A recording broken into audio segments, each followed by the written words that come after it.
میں حضور والا استاذ الاساتذہ مفکر اسلام فاضل علوم اسلامیہ حضرت علامہ و مولانا کاتب احمد صاحب قبلہ کی بارگاہ میں ملتمس ہوں کہ حضور والا کرسی خطابت پر جلوہ فرما ہو اور اپنے نورانی بیان سے ہم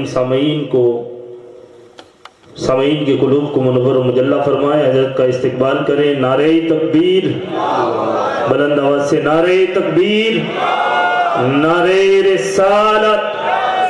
عظمت صداقت کانفرنس، استاذ العلماء، نعرہ تکبیر، نعرہ رسالت.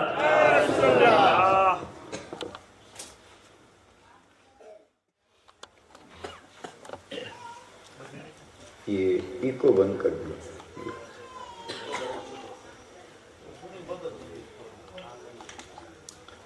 السلام علیکم ورحمۃ اللہ وبرکاتہ.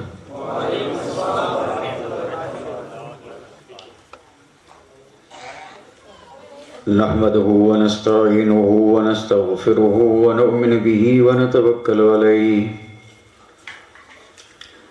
ونعوذ باللہ من شرور انفسنا ومن سیئات اعمالنا. من يهده الله فلا مضل له ومن يضلله فلا هادي له. ونشهد أن لا إله إلا الله وحده لا شريك له. ونشهد أن سيدنا ومولانا محمدا عبده ورسوله. أما بعد فأعوذ بالله من الشيطان الرجيم. بسم الله الرحمن الرحيم. والذي جاء بالصدق وصدق به أولئك هم المتقون. سبحان اللہ، سبحان اللہ. آمنت بالله صدق الله مولانا العظيم وصدق رسوله النبي الكريم. ونحن على ما قال من الشاهدين والشاكرين والحمد لله رب العالمين. كما قال الله تبارك وتعالى في عظمة شان حبيبه إن الله وملائكته يصلون على النبي يا أيها الذين آمنوا صلوا عليه وسلموا تسليما. اللهم صل على سيدنا محمد وصحبه وبارك وسلم صلاة وسلام. اللهم صل على سيدنا مولانا محمد وعلى آل سيدنا مولانا محمد وبارك وسلم صلاة وسلاما عليك يا رسول الله. صلاة وسلاما عليك يا حبيب الله. لائق عزت عظیم تکریم، واجب الاحترام گرامی قدر پیر طریقت رہبر شریعت حضرت قبلہ پیر سید ضیاء الحق شاہ صاحب دامت برکاتہم العالیہ، مخدوم گرامی حضرت علامہ الحاج مولانا پیر طریقت سید محسن ملت محسن باپو ادام اللہ ذلہ علینا. میرے اور آپ کے سب کے ہر دل عزیز شہزادہ جنید باپو، طالب باپو، خالد باپو، اللہ ان کا سایہ ہم سب کے سروں پہ سلامت رکھے، اور دیگر اہل بیت اطہار کثیر تعداد میں تشریف لائے ہوئے ائمہ، علماء کرام، سبحان اللہ، حفاظ اور قراء، اور آپ تمام محترم اور مکرم سامعین اور عزت مآب خواتین اسلام، ہم اور آپ ان حضرات کے بھی تہہ دل سے مشکور ہیں جنہوں نے اس محفل پاک کو سجایا، اللہ سبحان، اور اس سے بھی زیادہ ان حضرات کے دل کی گہرائیوں سے مشکور ہیں جنہوں نے اس کی سرپرستی فرمائی، سبحان اللہ، واہ، بہت خوب، بہت خوب، اور جن کی شہ پر اس محفل پاک کو منعقد کیا گیا، اور اس وقت بھی الحمدللہ وہ اسی محفل کی روح رواں ہیں سبحان اللہ، اور اس جلسے کی جان ہیں۔ سبحان اللہ، بڑے خوش نصیب ہیں آپ اور ہم کہ ہمیں ایسی بابرکت نورانی اور عرفانی محفل نصیب ہوئی ہے کہ اللہ تعالیٰ قبول فرمائے، آمین آمین، اور یہ ہمارا اور آپ کا نذرانہ سیدنا صدیق اکبر کی بارگاہ میں قبول ہو جائے۔ آمین آمین، اگر یہ نذرانہ، اور یقین ہے انشاءاللہ قبول ہی ہوگا، تو جب یہ نذرانہ قبول ہوا، پہنچا تو کہاں پہنچا؟ واہ، تو الحمدللہ آپ جواب یہی دیں گے کہ بارگاہ صدیق اکبر میں پہنچا، اور صدیق اکبر کی وہ عظیم بارگاہ ہے کہ جو وہاں پہنچا وہ رسول کی بارگاہ میں پہنچا، بے شک، سبحان اللہ، کیونکہ صدیق اکبر سے زیادہ نہ کوئی اس وقت قریب تھا نہ کوئی آج قریب۔ واہ، بے شک، سبحان اللہ، تو الحمدللہ بڑی بابرکت محفل ہے، اللہ تعالی ہم سب کا آنا قبول فرمائے، اور اس ذکر خیر کو اللہ تبارک و تعالی اس محفل پاک میں جتنے بھی شریک ہیں سب کے لیے دونوں جہان کی سعادت مندی، نیک بختی اور نجات کا ذریعہ اور سبب بنائے۔ میں چونکہ نسبت جو ہم نے دی ہے، اس نسبت کو اگر دیکھا جائے تو ہماری تو کیا، اگر کسی کو حضرت نوح کی عمر ملے اور پھر وہ سیدنا صدیق اکبر کے گن گاتا رہے تو عمر ختم ہوگی، ابو بکر صدیق کے گن ختم نہیں ہوں گے، کیونکہ وہ صداقت کے تاجدار ہیں، نبی کے وفادار ہیں، بڑی شان کی ہستی ہے سیدنا صدیق اکبر۔ ہم تو حق تو ادا نہیں کر سکتے، ہم تو مشکور ہیں ان ہستیوں کے کہ انہوں نے ہمیں یہ موقع دیا ہے۔ اور ابھی اس وقت میرے ذہن میں ایک جملہ آیا، اجازت لے کے عرض کر رہا ہوں، میرے اور آپ کے آقا تاجدار مدینہ کے ذکر پاک جو جلسے ہوتے ہیں عید میلاد النبی کے، عید میلاد النبی اور ذکر مصطفیٰ کے جلسوں کے بعد اگر پہلا نمبر ہو تو صدیق اکبر کے جلسے کا ہونا چاہیے۔ نعرہ تکبیر، نعرہ رسالت، سبحان اللہ۔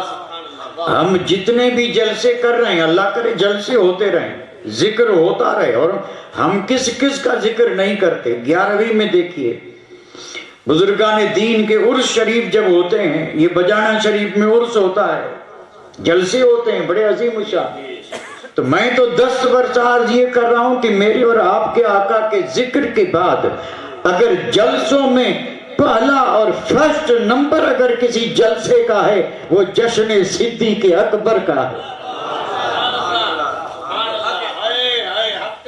اور ہونا بھی چاہیے۔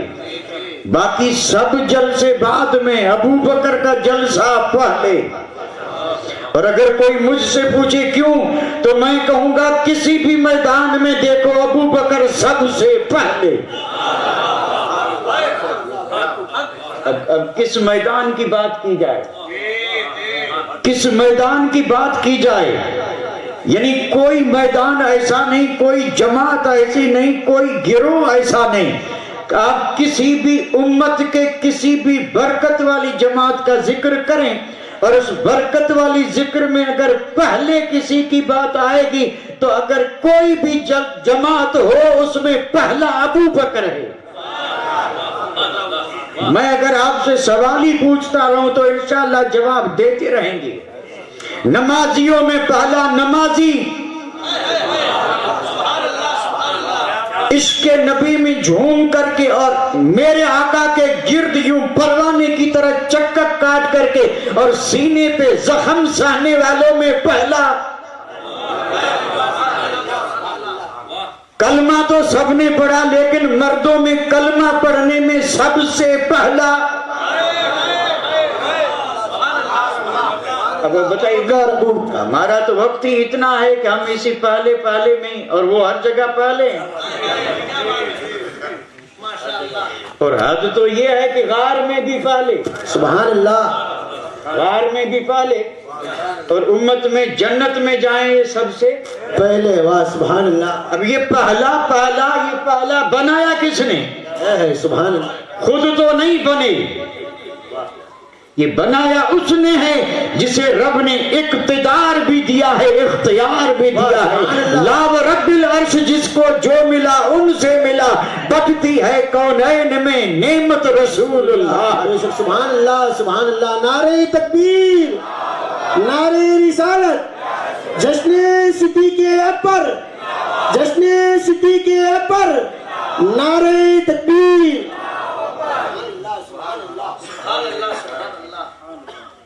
گھر والے تو بڑی شان والے ہیں.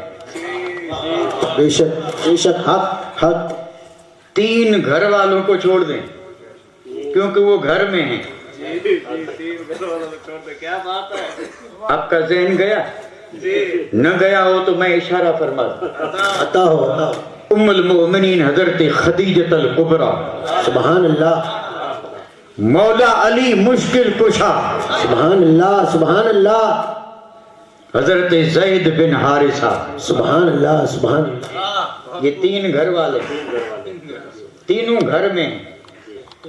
میں مکے کے بازار کی بات کر رہا ہوں. سبحان اللہ.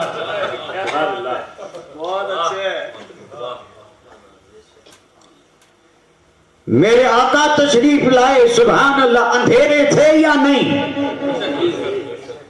مکۃ المکرمہ کی گلیوں میں وحدہ لا شریک، اللہ ایک ہے.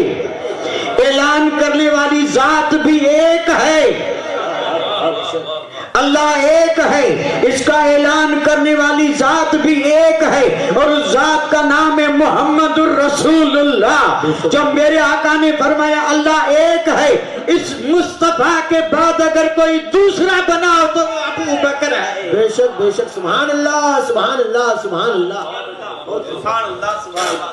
یہ ایمان والوں کا سلسلہ وہیں سے چلا. جی جی جی ماشاءاللہ بہت اچھے. بھئی میرے اور آپ کے آقا تشریف لائے اور اس وقت سے لے کے آج تک کتنے مومن ہے؟ کسی میں دم کی بتا دے. اس وقت کتنے ہیں؟ اچھا قیامت کی صبح تک آتے رہیں گے تو کل مومن کتنے ہیں؟ اللہ جانے اور اس کا رسول جانے. ایک فگر تو بنے گا، تعداد جو بھی بنے، اربوں میں بنے، خربوں میں بنے، پدم اس سے بھی آگے جو بنے، لیکن تعداد تو بنے گی. قیامت کی صبح تک مومن آتے رہیں گے، تعداد بنے گی. اور اس تعداد میں اگر آپ سے کہوں الٹی گنتی شروع کریں، ادھر سے الٹی گنتی، یہ گنتی جہاں پہ ختم ہوگی وہ ابو بکر ہے. ہائے ہائے واہ واہ واہ. یہاں سے گنے جہاں جا کے ختم ہو وہ ابو بکر ہے، اور اگر وہاں سے گنے تو پہلا ابو بکر ہے اور آخری اللہ جانے اور اس کا رسول جانے. سبحان اللہ. نعرہ تکبیر، نعرہ رسالت، گلی گلی نگر نگر ابو بکر ابو بکر. سبحان. تصور میں وہ وقت بھی تو رکھے، صرف 2 ذات ہیں، ایک اللہ کا نبی ہے اور یہی چیز ہے جس کو قرآن مجید میں رب نے ذکر فرمایا والذی جاء بالصدق وصدق بھی. 2 کی بات ہے. رب نے فرمایا ایک میرا محبوب ہے جو سچائی لے آیا اور دوسرا یار غار ہے جس نے تصدیق کی. نعرہ تکبیر، نعرہ رسالت، نعرہ رسالت، جشن سیدنا صدیق، سبحان اللہ سبحان اللہ۔ اور صرف یہیں پر نہیں، ثانی اثنین اذ ہما فی الغار دو ہیں۔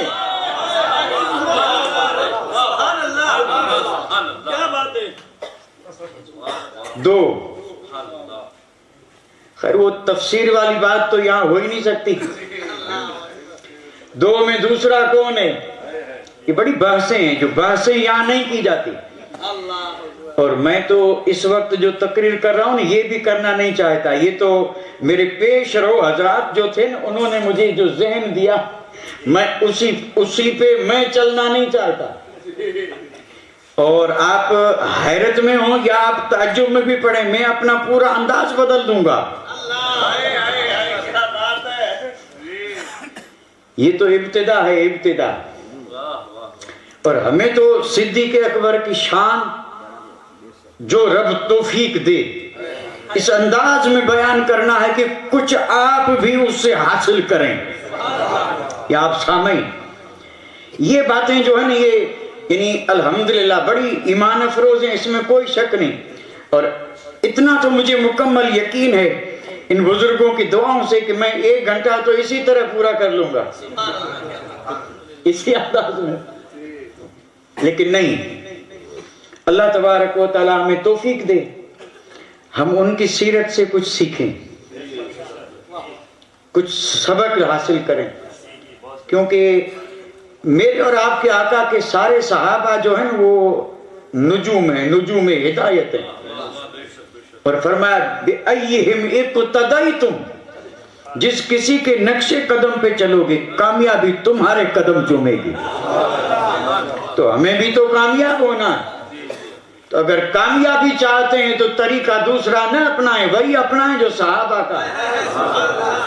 اور صحابہ میں سب سے افضل طریقہ ابو بکر صدیق کا۔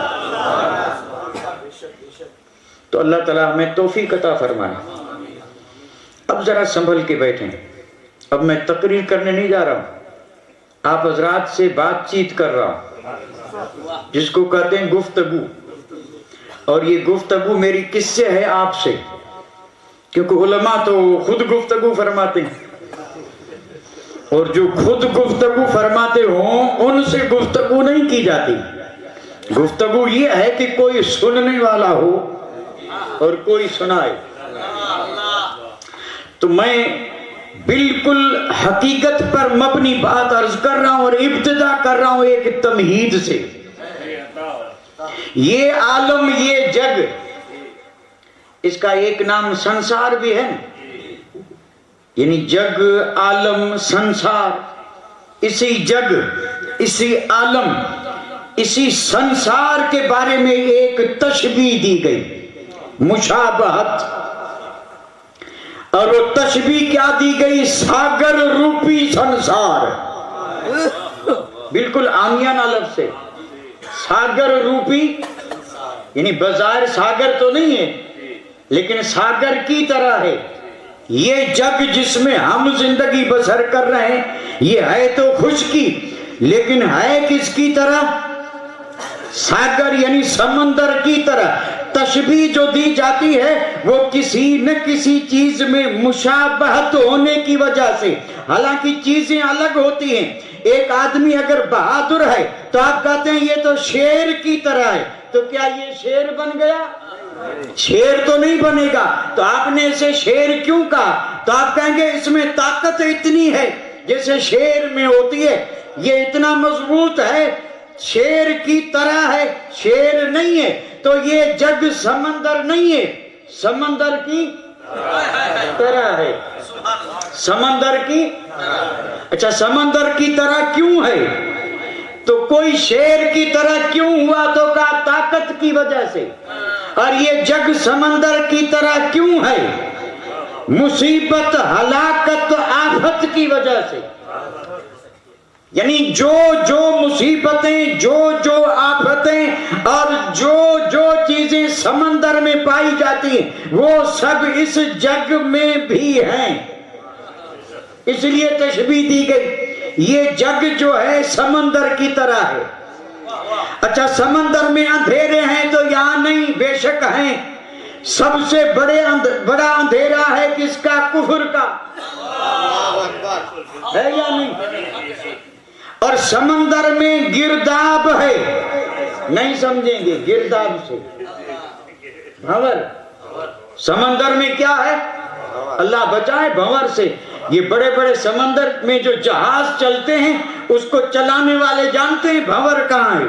اور بھنور کہتے ہیں اس پانی کو جو ہر وقت گھوم رہا ہے اور گھوم کر کے اندر جا رہا ہے، نہ معلوم کب سے جا رہا ہے، کب تک جا رہا ہے، کہاں جا رہا ہے. اور سائنس بھی یہاں آ کر کے حیران ہے. اور بالفرض اگر کوئی جہاز اس میں آ گیا تو گیا، تختہ بھی پتہ نہیں چلے گا کہاں گیا. یہ اللہ کی قدرت ہے صاحب، قدرت ہے. تو سمندر میں بھنور ہیں، اس جگ اور سنسار میں بھی بھنور ہیں. اگر میں ایک ایک بھنور کا نام لوں تو سمندر میں تو ایک ہوگا، یہاں کئی ایک ہیں.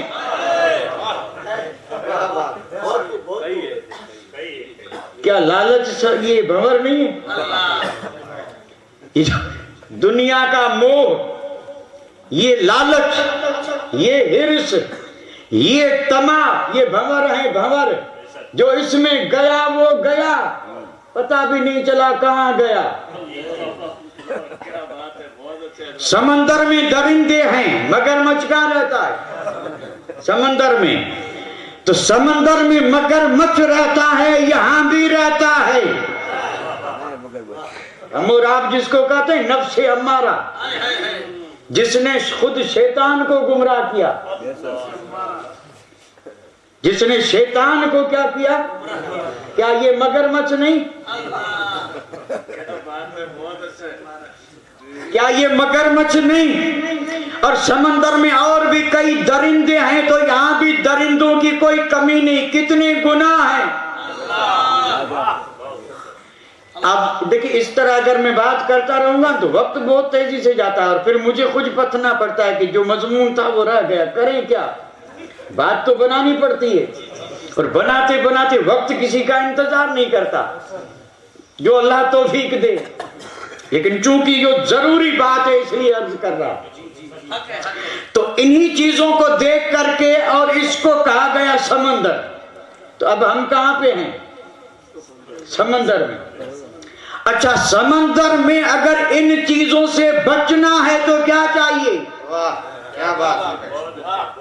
کوئی آدمی سمندر کا سفر کر رہا ہے، بھنور سے بھی بچنا ہے، موجوں سے بھی بچنا ہے، طوفان سے بھی بچنا ہے، درندوں سے بھی بچنا ہے، ڈوبنے سے بھی بچنا ہے، سلامتی سے پار پہنچنا ہے.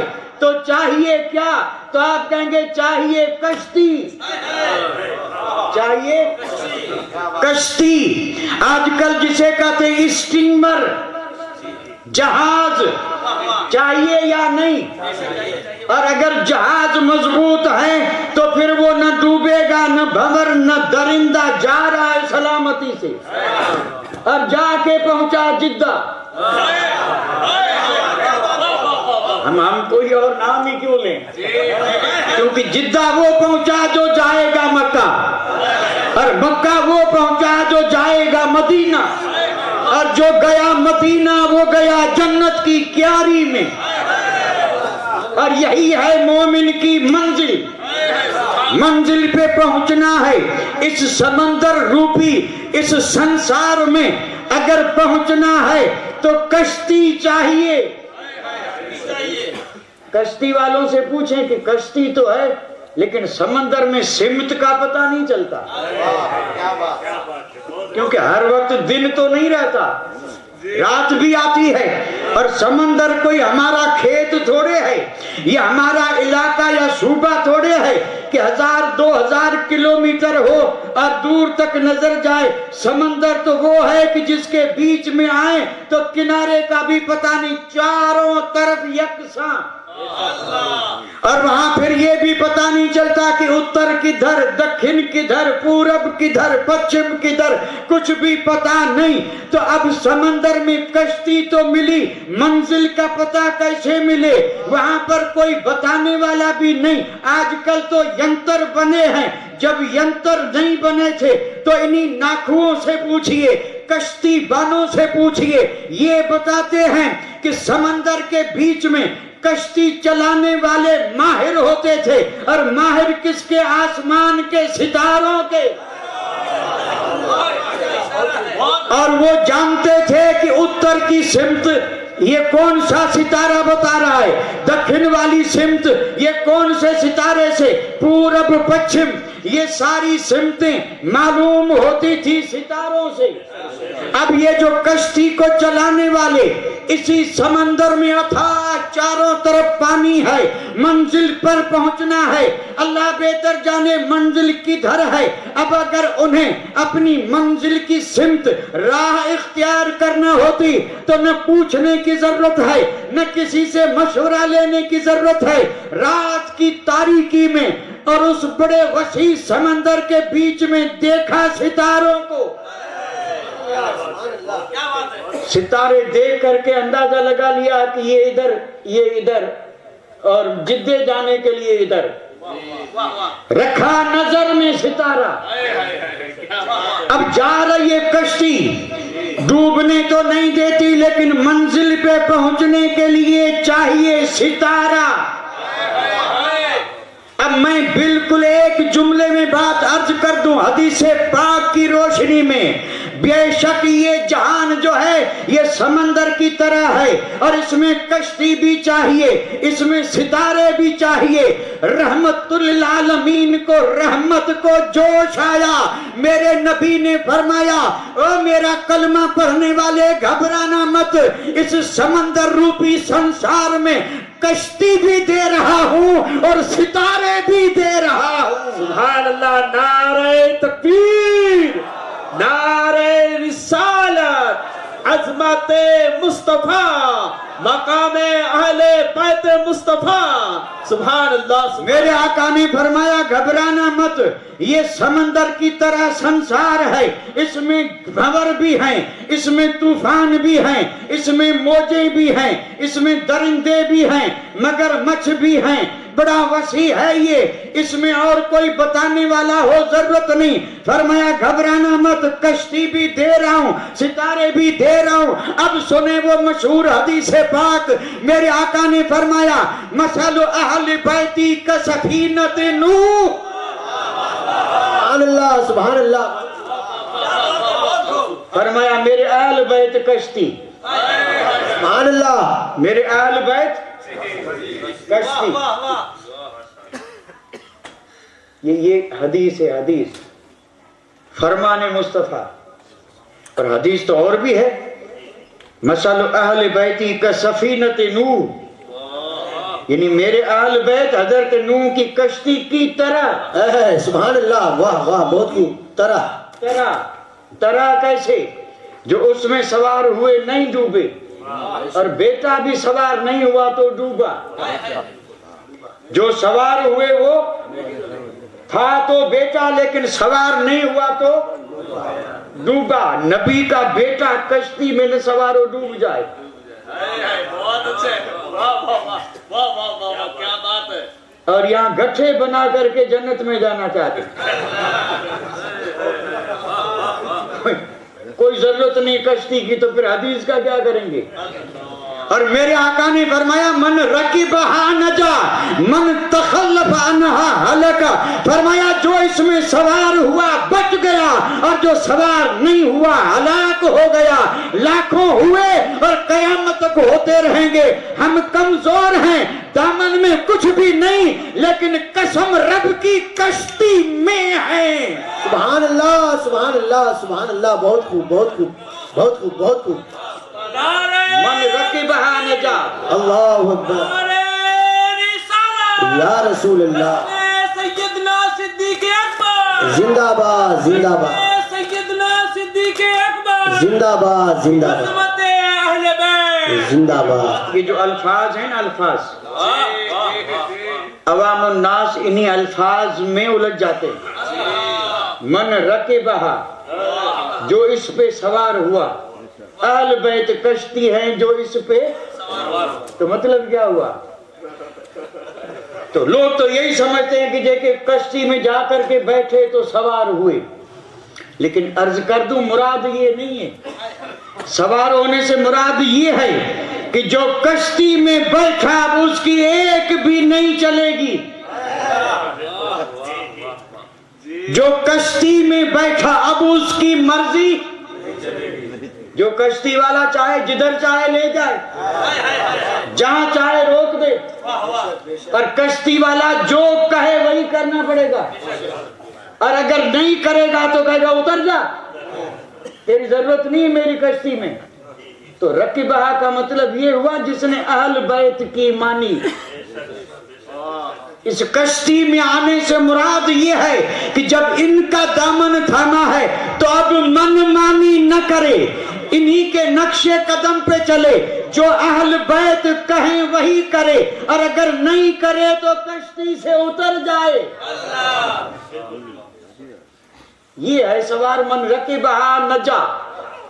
اچھا کشتی تو میرے آقا نے دے دی، سمندر ہے یہ جہان. اب کشتی جدہ پہنچے اس کے لیے ستارے چاہیے نا، منزل پہ پہنچے اس کے لیے ستارے چاہیے یا نہیں؟ اب سنیں بڑی مشہور حدیث پاک، میرے آقا نے فرمایا اصحابی کالنجوم،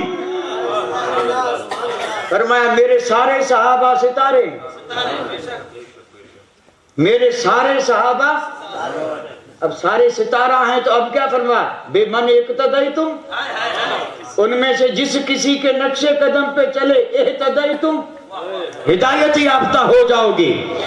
اسی لیے تو اعلیٰ حضرت عظیم البرکت نے انہی دونوں حدیثوں کو اور یہ جو سمندر روپی سنسار ہے سارے نقشے کو مد نظر رکھتے ہوئے عاشقوں کے امام فرماتے ہیں اہل سنت کا بیڑا ہے پار، اہل سنت کا بیڑا ہے پار. کیوں اہل سنت کا بیڑا ہے پار کہ اصحاب رسول نجم ہیں اور ناؤ ہے عطرت رسول اللہ کی.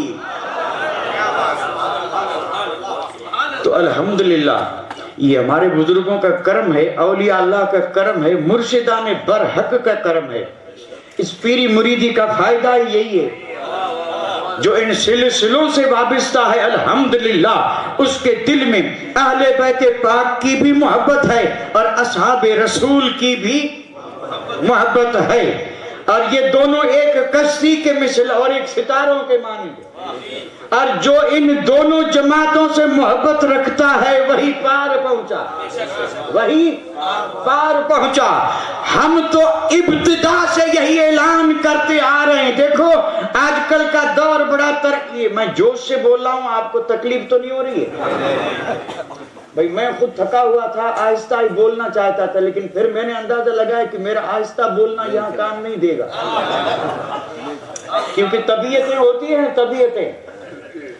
طبیعتیں ہوتی ہیں. لوگ تو سمجھیں یا نہ سمجھیں شور ہونا چاہیے، اسی کو پسند کرتے ہیں. بات پلے پڑے یا نہ پڑے لیکن جوش ایسا ہو کہ آنکھ بند نہ ہونے پائے اور کسی کو ذرا سی سستی نہ ہو اور اسی رو میں بہتے چلے جائیں.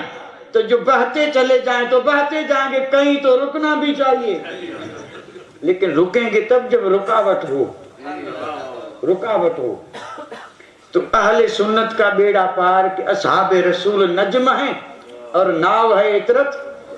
اور میں اس پہ عرض کر رہا تھا کہ بھئی بڑا بھیانک دور چل رہا ہے، ترقی کا دور ہے، اور کہتے ہیں نیٹ کا دور، انٹرنیٹ کا دور، پتہ نہیں کیا کیا نام دے رہے ہیں. اور واقعی ہر آدمی کے ہاتھ میں ہے یہ چیز، اور پوری دنیا سمیٹ کر کے مٹھی میں دے دی. مٹھی میں جب پوری دنیا آئی تو روتا کیوں ہے؟ اب ضرورت کیا ہے؟ جب تھوڑا سا تھا مٹھی میں نہیں تھا تب تو خوشحال تھا، پوری دنیا مٹھی میں پھر پریشان. اب دنیا تو ساری مٹھی، پھر باقی بچا ہی کیا؟ یہ کہنے والے کہہ تو دیتے ہیں لیکن کبھی سوچا نہیں کہ کیا کہہ رہے ہیں. مٹھی میں موبائل ہے، دنیا نہیں ہے. دنیا جو جہاں ہے وہ وہیں ہے، اور کوئی اسے دھوکے میں نہ رہے، بھوک مرے گا کھانے کا. اور اس کا بھی بیلنس جو ہے نا اس کے لیے پریشان ہونا پڑے گا. تو یہ دور بڑا عجیب ہے. اس میں آپ نے سنا ہوگا بہت ساری جگہیں جہاں مناظرے ہو رہے ہیں. لفظ سنا ہے مناظرے کا؟ نہیں سنا، اللہ کرے سنے بھی نہیں. اور کہیں کہیں مناظرے سے بڑھ کر کے مباہلے کے چیلنج بھی ہو رہے ہیں. مناظرہ، مباہلہ، پہلے مباحثہ، پھر مناظرہ، پھر مباہلہ، یہ الگ الگ اسٹیپ ہیں. اور الحمدللہ یہاں ایک بھی نہیں ہے، یہاں ایک بھی نہیں ہے. نہ تو یہاں مباحثہ ہے، نہ یہاں مناظرہ ہے. اب بتائیے بھائی میں کروں کہ آپ اگر تینوں کی میں وشلیشن اور اگر تینوں کی تعریف کروں نا تو تینوں کی تعریف کے لیے آدھا گھنٹہ تو چاہیے کہ مباحثہ کسے کہتے ہیں، مناظرہ کسے کہتے ہیں، مباہلہ کسے کہتے ہیں. تو یہاں تو کوئی سبق تو پڑھانا ہے نہیں. لیکن یہ مباہلے بھی ہو رہے ہیں، مناظرے بھی ہو رہے ہیں، کرنے والے بھی تو ہوں گے یا نہیں؟ تو جگ میں مناظرے والے بھی ہیں، مباہلے والے بھی ہیں، ہونا بھی چاہیے. لیکن قسم رب کی یہ بزرگوں کا کرم ہے، ہمیں نہ مباہلے کی ضرورت ہے نہ مناظرے کی ضرورت ہے. ہم ہیں محبت والے، ہم ہیں محبت والے. ہمیں کوئی ضرورت نہیں ہے نہ مناظرے کی نہ مباہلے کی. رب ہمیں رکھے محبت والا. ہمیں اہل بیت پاک سے بھی محبت ہے اور ہمیں اصحاب رسول سے بھی محبت ہے. اور اگر کوئی مجھ سے پوچھے تو میں بتاؤں گا یہ محفل اس کا جیتا جاگتا ثبوت ہے. نعرہ تکبیر، نعرہ رسالت، عظمت مصطفیٰ، جشن صدیق اکبر. یہ محفل جیتا جاگتا کیونکہ شان صحابہ کی ہے اور بیان کر رہے ہیں اہل بیت. جلسہ صدیق اکبر کا ہے اور سجایا ہے اہل بیت نے. یہ اسٹیج شان صحابہ کا ہے اور سرپرستی اہل بیت کی ہے. اور جو اسٹیج پر بیٹھے ہیں وہ بھی اہل بیت اور صحابہ کے دیوانے ہیں، اور جو سامنے بیٹھے ہیں وہ بھی اہل بیت اور صحابہ کے دیوانے ہیں.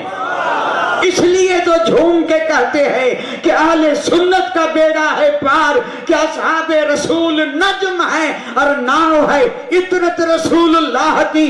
وہ جہنم میں گیا جو ان سے مستغنی ہوا ہے خلیل اللہ کو حاجت رسول اللہ کی تجھ سے.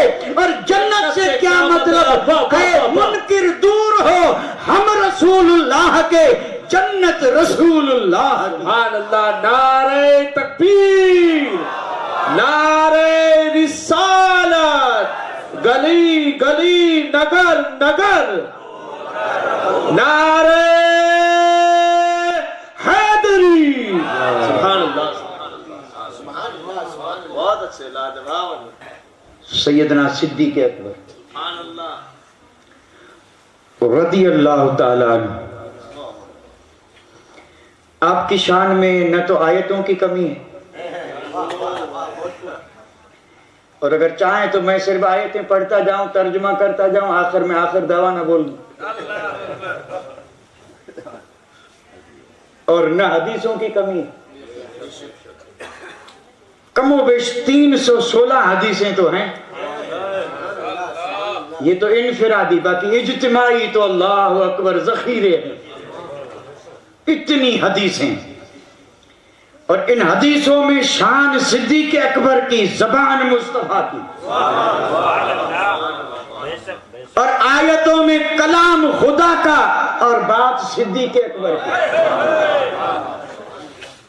اچھا اس کے بعد ہیں صحابہ، اہل بیت، ائمہ، تابعین، تبع تابعین، ائمہ مجتہدین، علماء راسخین، اولیاء کاملین. ان کی بات کو کہا جاتا ہے اقوال. ان کی بات کو کہتے ہیں، ہے کوئی جو گن کے بتا دے کتنے قول ہیں؟ صدیق اکبر کی شان میں بزرگان دین کے کتنے قول ہیں، کیسے کیسے قول ہیں، ہے کسی میں ہمت؟ آج تک تو کوئی نہیں کر سکا، اور ہم تو یہ جانتے ہیں کہ آئندہ بھی کوئی، کیونکہ جس نے بھی لکھا اس نے یہی کہا کہ مجھے اتنا معلوم تھا، باقی واللہ عالم، باقی اللہ و رسولہ عالم۔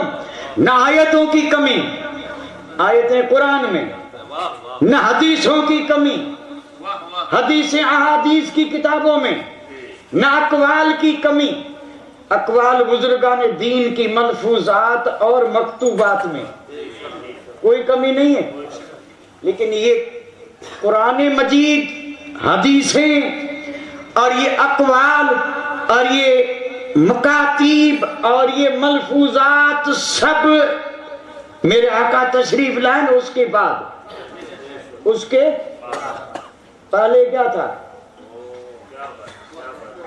کیا اس سے پہلے کتابیں نہیں تھی نا؟ ان کتابوں میں 3 کتابیں تو ایسی ہیں جسے کہا جاتا ہے اللہ کا کلام، توریت، زبور، انجیل۔ یہ اللہ کا کلام تھا یا نہیں؟ اب منسوخ ہے، لیکن یہ تھا تو اللہ کا کلام۔ اس وقت ابو بکر تھے،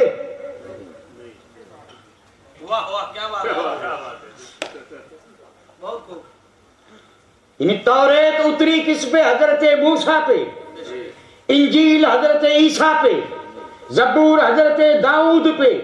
یہ نبی ہیں، نبی شان والے نبی، جن پہ یہ کتابیں نازل ہوئی، اور میں آپ ایمان والوں سے پوچھ رہا ہوں کہ یہ کلام ہے اللہ کا، اترا ہے اللہ کے نبی اور رسول پہ، اور میں نے آپ سے پوچھا کیا اس وقت ابو بکر تھے؟ الحمدللہ ہر مومن جواب یہی دے رہا ہے کہ نہیں تھے۔ ابو بکر تو ان کتابوں میں ذکر کیوں ہوا؟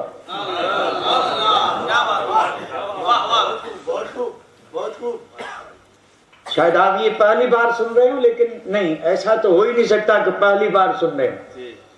یعنی جو آسمانی کتابیں تھیں، آسمانی کتابیں ہیں جو میرے اور آپ کے آقا کی تشریف آوری سے پہلے اتری تھی، ان آسمانی کتابوں میں 4 یار کا ذکر ہے، صدیق وفادار کا ذکر ہے۔ ابو بکر ابھی آئے نہیں ہیں، لیکن ان کتابوں کے پڑھنے والے جانتے ہیں کہ ابو بکر کیسا ہوگا۔ آئے نہیں ہیں اور پہچانتے ہیں کہ ابو بکر کیسا ہوگا۔ تھوڑی سی جھلک بتا دوں،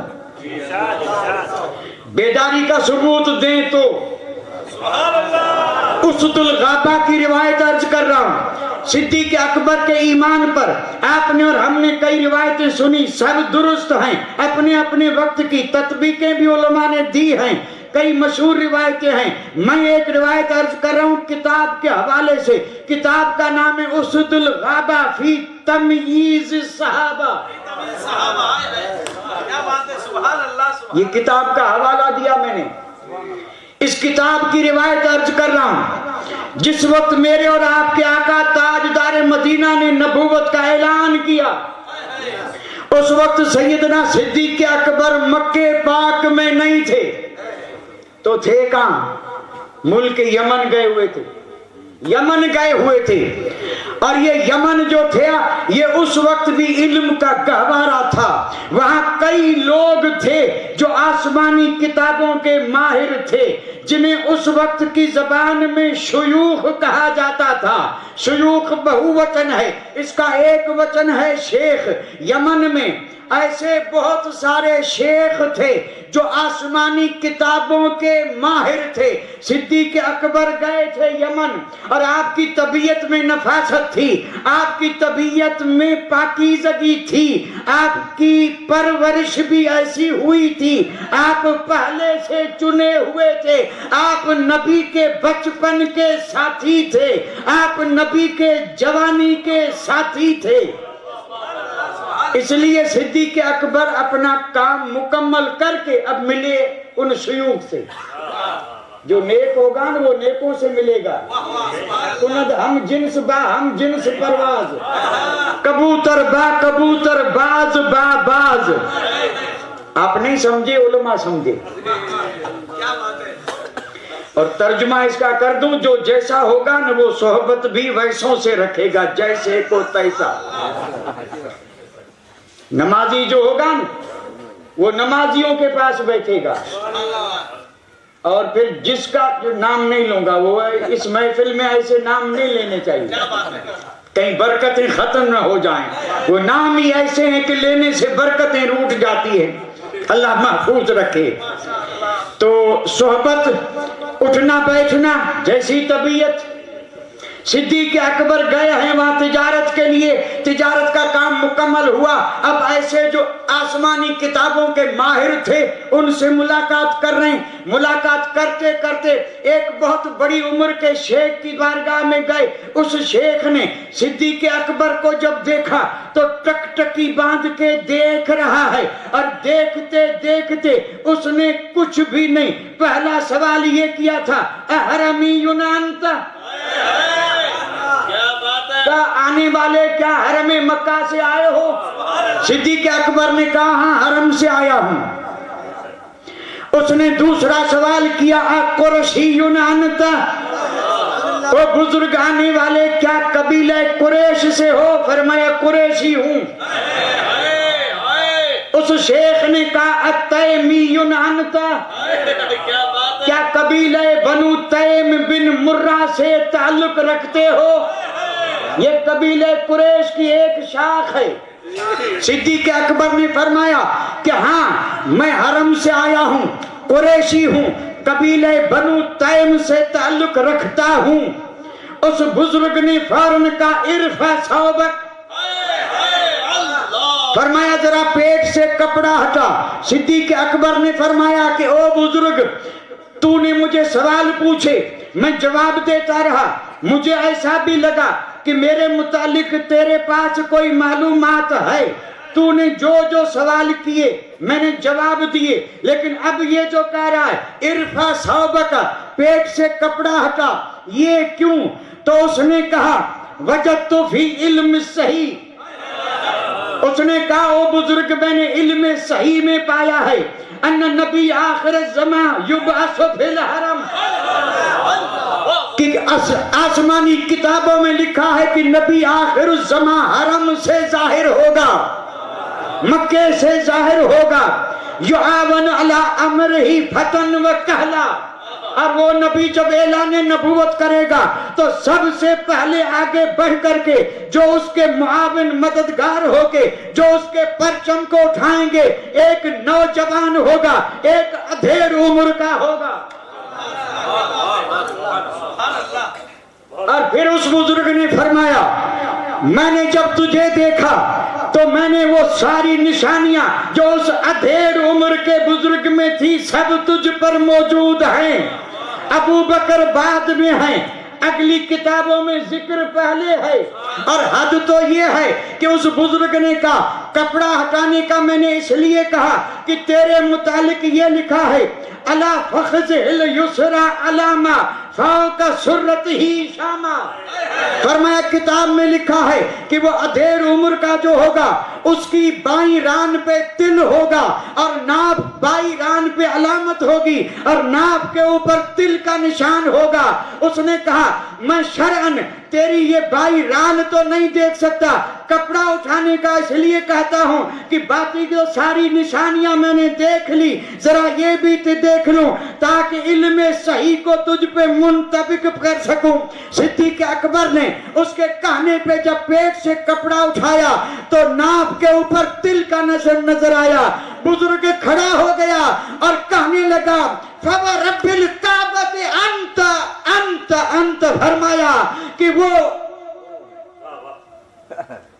کہل جسے کہا گیا، جی ادھیڑ عمر کا جسے کہا گیا، نبی کا جسے یار کہا گیا، سب سے زیادہ وفادار کہا گیا، اور پرچم لے کر کے مدد کرنے والا جسے کہا گیا، جس کو میں نے اپنی کتابوں میں پڑھا وہ تو ہی ہے. واہ واہ، نعرہ تکبیر،